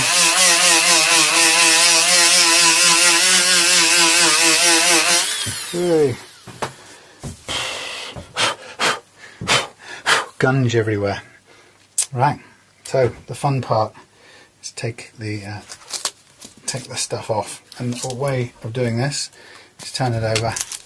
And the way I put the tape on was ideally to make it easier to come off it at the end, but what I'm finding with some of this tape that I've got is it's getting a bit too sticky for my liking, so it leaves a bit of residue, and I have to get the naphtha working to get the whole thing off, but it will hopefully, yeah, most of it will come off. So again, a bit of patience to get it off, no sharp implements, whatever you do. And you can see I'm just pulling it and hopefully getting it all ready to pull off from the other side. And it doesn't always work perfectly, but kind of makes it a bit easier. And this is the nice payoff, because you do get to see the incredible frets that you've now got on your guitar, which before were a mangled mess of rusty, chipped, glossy stuff, and now will be beautiful and shiny, and for the first time level. Okay, so again, there's a bit of masking tape residue here, but we'll take that off with some naphtha in the fullness of time. Okay, so pretty much done, and then we can flip over again. This is the fun bit. The rest of the guitar is covered in sanding dust, so it's got a bit of cleaning we need to still do, but here we just pull off, and you can see off comes the filth. Leaves behind a perfectly well protected fretboard and absolutely pristine frets. So all of that hard work gives us this, and I have to say I still haven't got bored of this moment. After doing all the hard work, this is satisfying, even if it's not my guitar and it's going back to someone else. This is a very pleasant part of the process. And then off comes all of this. The only thing I would say is this is something you have to be careful with if you're dealing with an older guitar. Don't assume that your lacquer will just stay on as you're doing this. So it's possible. Oh, thank you, Thomas. I'll be in. Yeah, it's possible that as you're taking this off, your lacquer will come off with it. I've had that happen before on an ancient Mexican, or quite an old Mexican Fender with a maple fretboard, and it had such bad condition lacquer that it came off with the masking tape, or some of it did, and it meant that I had to re-lacquer the whole thing, which was okay. Actually improved it, but there we go. Alright, so just going to go in and get some food. Right, but there, basically, without doing any other cleaning, there is our, have been, there it is, the beautifully levelled and shined frets of the kind that this guitar has never had before in its entire life. So for a first, sometimes it has a bit of the dust down the side. You might have to get your thumbnails in and clean it off, but by and large, everything is beautiful. You can see the shine there, I hope. Right, I'm going to shut up shop, go and grab something to eat. 1 hour 7 minutes on this chunk. I think, I hope if that's all it took, then it's pretty quick. But there we have the Inferno. I'm going to need to do some more cleaning on those, but they're looking better, and that's perfect. And a bit of cleaning up here because that's got a load of dust on it. So I'll see you for the next bit shortly. Bye. Hey folks, just putting this beauty back together again. Having done all the fret levelling, I'm going to just see how this plays in terms of the action, and got some adjustments to do at the nut end because I've put the new brass nut on. So I'm just going to tighten up these little grub screws just enough so I can get this thing on, and then tighten them up to hold it on. Oh, typical. It's just really annoying because these things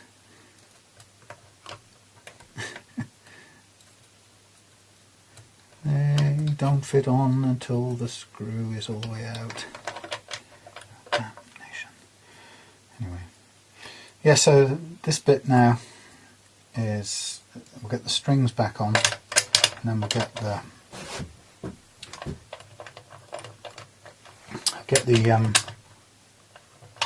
neck under load, and then it'll be a matter of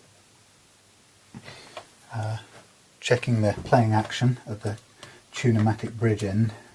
Tunematic bridge end was the place, and then getting the action correct at the nut end, which which will involve a bit of filing of the nut slots, which is going to be an interesting one for me because this will be the first time that I've filed the nut slots of a brass nut. Right, that should be fine though, because I'm sure those things, where am I trying to go? I'm sure that the nut files I've got will do that without problem. It's just, I'm not sure how they do it. So far I've just done bone, plastic and various other resins, that sort of thing. But anyway, so this is a little bit fiddly here, getting these these restraining things on. Their purpose is a good design, but in many ways it's fiddly because the sort of layout around here doesn't really suit these kind of adjustments, but they're good because they keep these parts on, stop them falling off. Now this guitar has the adjustments, the height and reaction adjustments, or the screws facing the nut, and everybody has a different view on how this works or which way around that should be. Personally, I prefer to have them the other way because I just find them easier to get to, and some people, it's one of those issues that people have a very, very strong view on, and take a very dogmatic position sometimes, and you go and do some real sort of as much research as possible, and you find out the only really good reason anyone's ever given for making sure the screws face that way is in case, here, now listen to this, in case the strings were to come over the back of the bridge and touch the screws on the way down.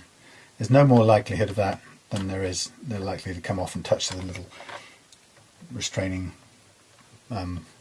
bolts here. But that's the reason given, and once somebody gives a reason like that, then suddenly everybody sticks to it. It becomes sort of automatic. People just keep using that that rationale. It doesn't really make an awful lot of sense, anyway. And then you just have arguments. People on forums getting really nasty with each other because somebody's got the screws facing the stop end, and it's wrong. It's just clearly wrong.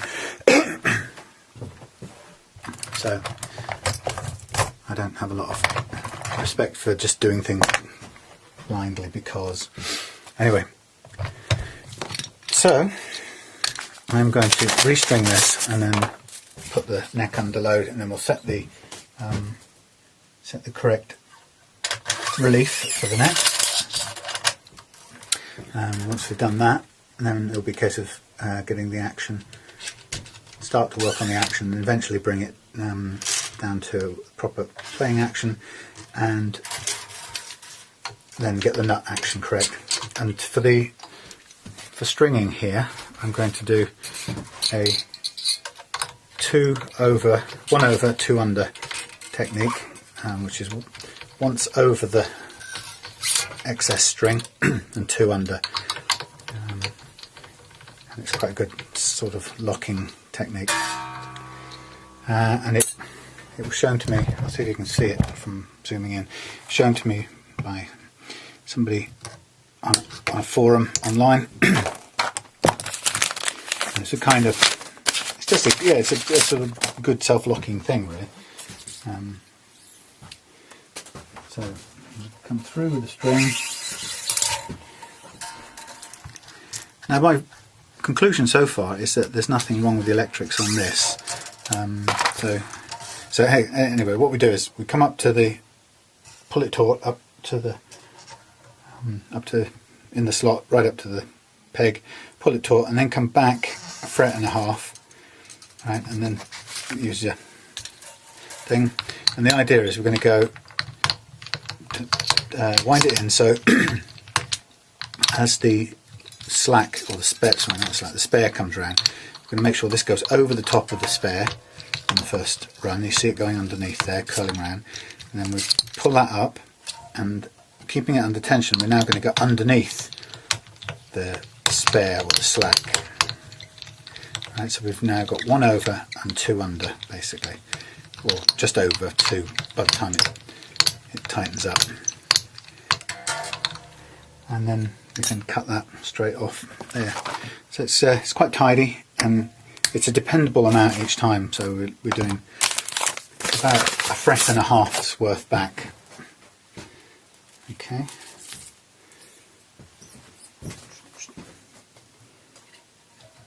I'm going to finish this guitar just now, I think, because I'm going to be busy next weekend, and I think I need to get this guitar back to Jay sooner rather than later. I don't want to have it knocking around. It's too nice a guitar to be just kicking around. You should be playing it. Now, whether or not the work I've done on the neck here turns it back into a guitar that he's happy to play, that's a different matter altogether. That remains to be seen. I hope it does, but you know, I can't judge that, or I can't guarantee that. And part of this was about trying to help him decide which of these guitars he keeps and continues playing. So, done my best to make this play as good as it can, and I think I won't know about the quality of the pickups until I give them a go on a bigger amp tomorrow, but from what I've heard, they seem pretty good so far. Over the top. Does that go under? That's gone under. That's good. Pull that up and then concentrate on making this go under from that point onwards. And this is where I usually end up getting hurt by a spring stub, because that's where I put my hand over and I get stuck by a cut off bit. And make sure this is sitting up on the saddle correctly.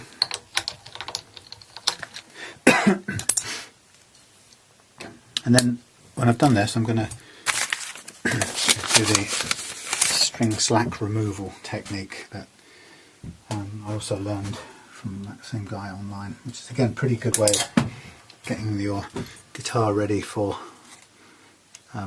action. So you take out the the natural slack in the string, which is usually takes most of the time might take us sort of an hour of playing or 20 minutes or whatever to get out, but there are times where you're going to want that to come out quicker because you've got to get on stage or whatever, and so it's really good to have a technique for stretching all the natural slack out of the string in the shortest possible time, so you don't get lots of detuning going on.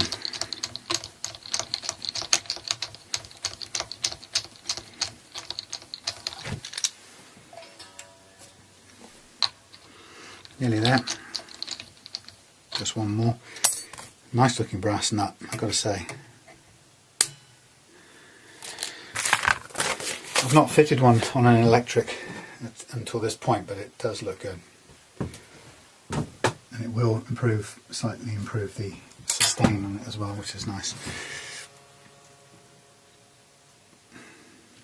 But it may just make the process of cutting the knot slots a bit more complicated, but that's the price you pay. Okay, that in, that's in. Right, pull this back. Right, nearly there.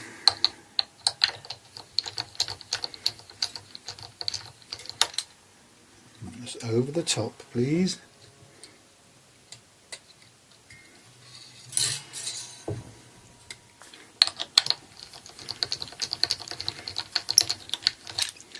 So over the top, pull up the slack, and then go underneath it.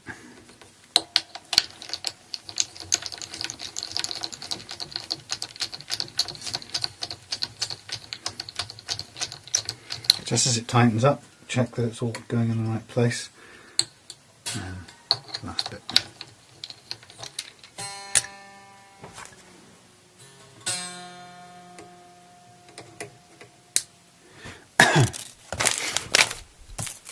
Okay, so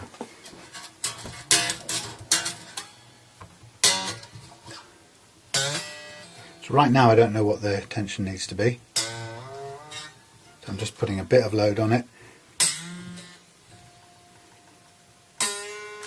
And here's what I'm going to do first. This is the process of taking the slack out of it. So what you can do is get each of the strings, using your thumbs and forefingers, just go the whole length of each string and stretch it. Oh, that was good. That was quite tightened up on the nut there, on the post, which is good. Go the full length of the string and give it that pushing with your thumbs and fingers against each other. You can sort of feel how much is too much, and you just don't overdo it. And then do that for each string, end to end. So yeah, it's interesting not knowing what exactly about this guitar Jay wasn't happy with. So I'm going to hope that having done this, it becomes a much better guitar for him. I know it will feel better on the neck and play a load better, but it'd be interesting to see whether, when it comes to it, this is a better guitar than the Chinese Les Paul copy, and I'm not sure if it will be, but although this does absolutely have the star quality, there's no doubt about it.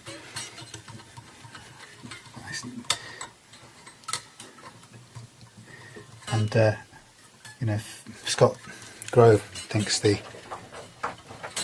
pickups are quality, then I won't disagree with him. Oh right, that's unhooked itself. That's an interesting way it does that.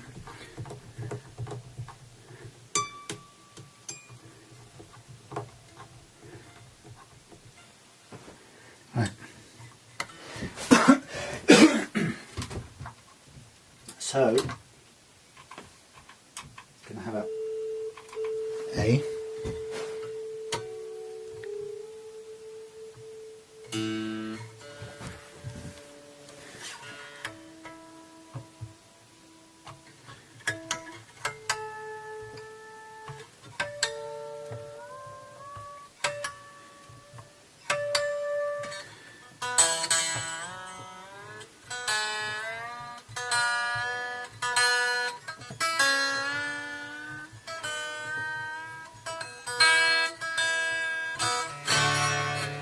sounds nice. The action here is way too high, but at the moment I'm just concentrating on getting the slack out of the strings. So you'll hear straight away that even though I just tuned it up, this process now will will detune the string, obviously, but it won't detune it by as much as you'd imagine, which will be proof of how much slack we took out of it the last time. Basically we'll have taken almost all of the slack out of it in the one first go. Here comes Morris. Morris, there isn't really anywhere for you to sit at the moment. It's all a bit crowded in here.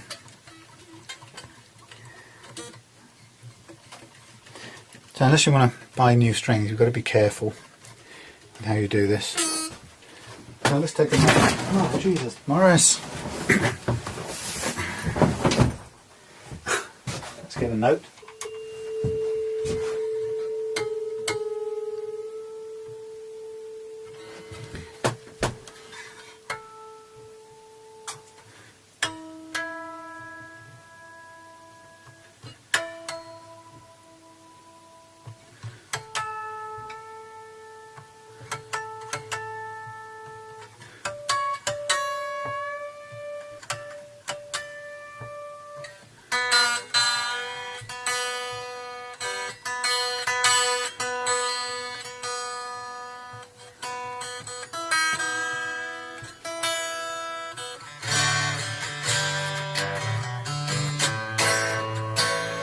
So that's the neck under load.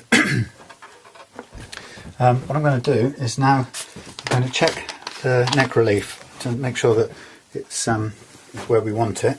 So the neck relief is how much bend there is in the neck, or how much concavity there is. And unless you know about why the guitar needs some concavity in the neck, then I guess a lot of people might be fooled into thinking that it's a bad thing, but in fact you want to take it out. And I've heard lots of people in adverts or guitar ads referring to having straightened the neck of a guitar, you know, so presumably they've looked down it and seeing that it's got a curve in it and think that's rubbish, and then gone ahead and crank the truss rod until the neck's dead straight. Of course, that means that the guitar won't play very well. And so there's a reason why there's curvature in the neck with neck relief, and the neck relief curvature is to allow the string to spin once it's been struck, and it needs some room at the middle of its length. Excuse me. So the string, when it spins, it kind of goes round and round like a skipping rope, and it doesn't go from side to side, but it needs to be able to go up and down, and it needs a bit of room to rotate, and that's what the relief in the neck is for. So if I just have a quick look down at where we stand right now, we've got the best surfaces to look against at the moment. I don't know why that is. Okay, bit of relief there. You can either eyeball it, as I'm doing. It's quite a bit of relief looking down this side, but we know that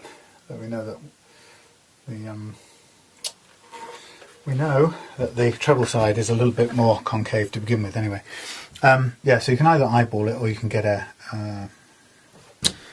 metal straight edge and check it using that. I'm at the moment looking for a screwdriver, which is now vanished, which is all a bit messy here. There it is. What I'm going to do is I'm going to physically reduce this action now because it's way too high. I'm going to also dial down these pickups because we don't want them that high either. Although I don't think we want them quite as low as they were. Although I get the bit about clarity of tone, but I also don't think I want to give up so much power. But I'll keep them a fair distance away. Right, so in terms of action, I think there's enough relief in the neck, and we started with a straight neck, and what the string load has done will have bent the neck into a curve, which is probably enough, so I'm going to leave it just like that for a minute. But now I'm going to lower the action using this screwdriver by adjusting the bridge here, and I'm just doing it visually for a minute, so I'm dialing it in. I'm doing about the same on both sides, and it's purely visual, it's not exact. It's just going down to what looks like a kind of nice workable playing action from my experience, my own personal preference as well. And then when I get there, I'm just going to stop and retune.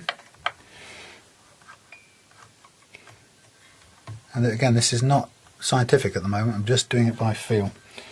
And I'm kind of looking at both sides of this neck and seeing where the strings lie. Okay, and then I'm going to retune this.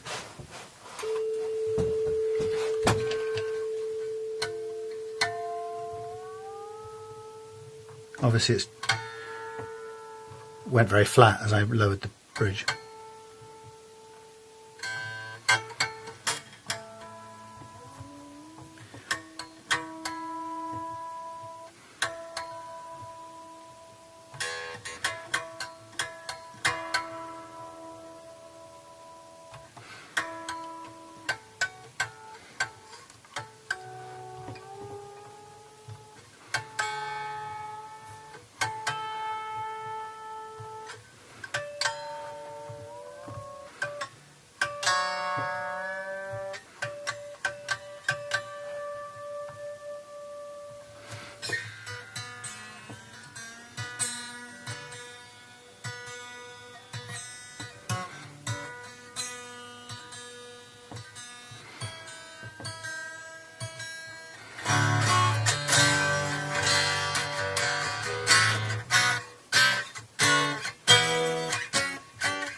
So, having got a basic working action, it doesn't really matter what the measurement is. What matters is how it feels.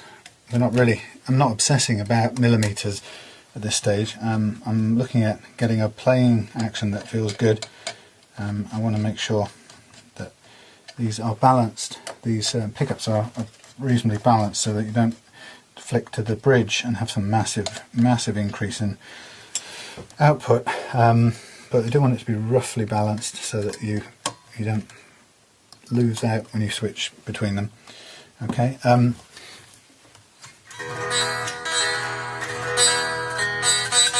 you can hear that down.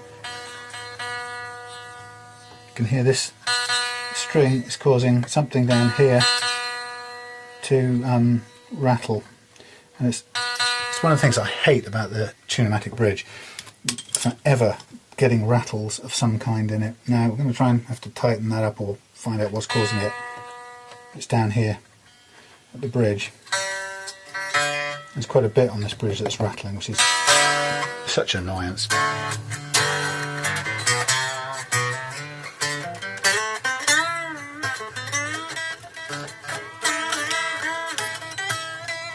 Okay, so what we've got, just to stop and evaluate, we've got quite a low action here. It's probably about 1.5 millimeters at the 22nd fret, which is quite low. We've got an action over the 1st fret, which is a bit higher than I'd like, so I'm going to need to do a little bit of cutting on the nut, but not a huge amount. And it's the action over the, can't really see, the light isn't very good, but the action over the 1st fret is actually too low. My God, that's amazing. That just means that slot is deeper than I thought it was. That's really annoying, because it means I'm going to have to shim this nut very, very slightly, which is an absolute pain.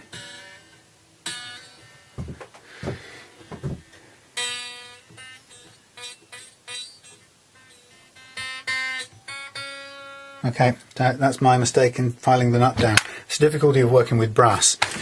So, I'm going to slacken all of this off, and I'm just going to go and chip off this nut and put a shim under this piece, which is a shame. Oh well, and going to be very fine shim.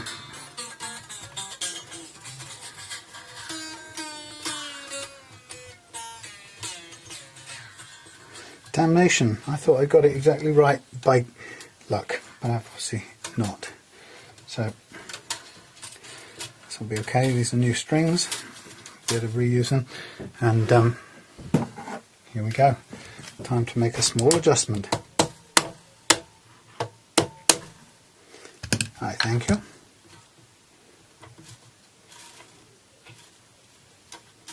Thank you very much. Thank you. No, thank you. Yeah, small amount of shimming required.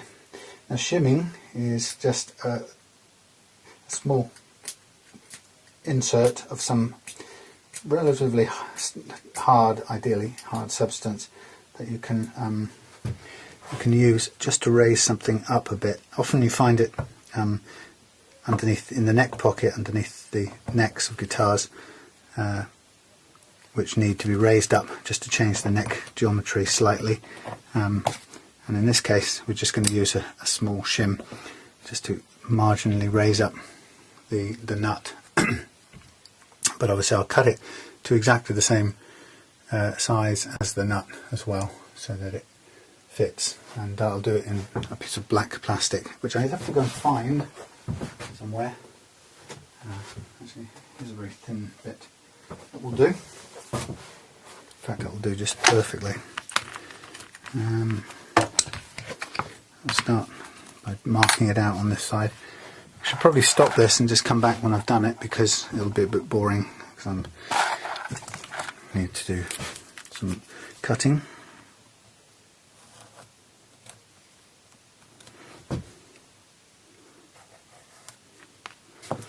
Okay, I don't have scissors, so it's going to have to be done with have to be done with a blade.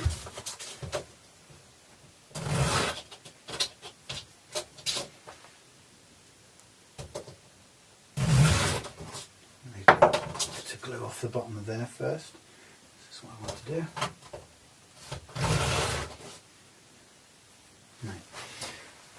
So, yeah, stop. I'll be back in a second when I've cut this piece. Okay, so just very quickly, I've glued the shim in place and put the nut back on, and I'm going to need to cut the nut slots on this nut now when it's dried, but I want to let the nut set before I have at it with the nut files, if you know what I mean. So I'm going to put this back in the box and let it set overnight, and then we'll come back to setting the action down here, which will be an important step in making it play. It plays okay, but it's obviously it's going to be too high now. It's out of tune, but it's too high to play properly. So we then have to cut the slots to the right dimensions, and there's still plenty of stretch because of the fact that I took the strings off and on again. But anyway.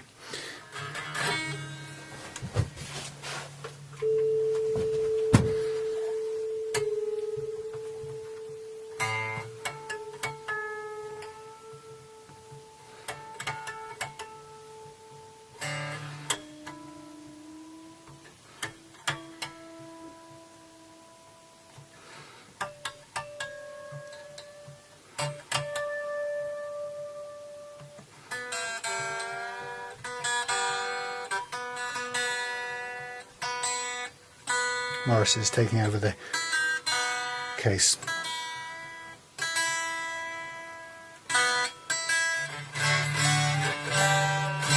Okay, that's too high at the nut end, but I'm going to let it dry overnight. So, Morris, mind? Move, move, move, move, Morris, move, move, move, move. Thank you. Alright, put that away. Get him out of the way.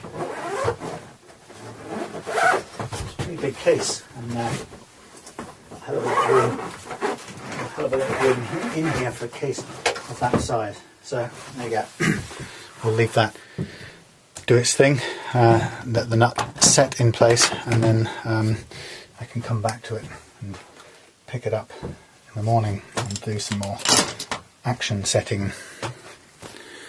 Which is a shame. It's one of those things you try and gauge the oh, that's nice, super glue. Try and gauge the height of the brass thing by guessing it the first time off and first time round, and it'd be 1,000,000 to 1 chance that I got it right, and I thought I had. Unfortunately, it wasn't right, so I had to shim it a little bit because you can't take off more if there isn't any more to take off. So, a bit of a shame, but still, it's not a problem. And I'll come back and set the action, the final part of the action, tomorrow. So there you go. That's the neck is the frets are in really good condition. Nothing wrong with the electrics I can see so far. Going to aim to just get the thing back up and playing, and not worry too much about. Well, I'm going to check through the electrics, but I don't think there's much to worry about in there. I think they work, and I think the pickups sound pretty good from where I stand. So should be all right. The question as to whether